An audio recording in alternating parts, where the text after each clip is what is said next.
Hey guys, and welcome to the channel. In this video I'll show you how to delete a business portfolio on Meta Business Suite.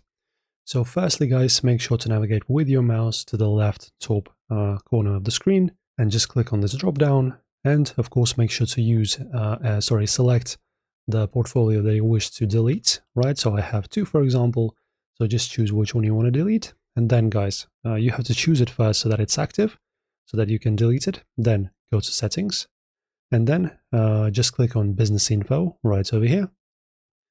And in here guys, as you can see on the top, we have permanently delete business. Okay, so this will basically erase this business. It won't exist anymore. You will get rid of it if you want, so just press on the button. Also, you can read these details about what happens next, of course. As you can see, your portfolio will be deleted in 24 hours, right? So not instantly. So if you agree, just press on delete portfolio, and after that you're done. Guys, enjoy. Hopefully this was helpful. If it was, like the video and of course subscribe. Have any questions, leave them down below in the comment section. See you soon.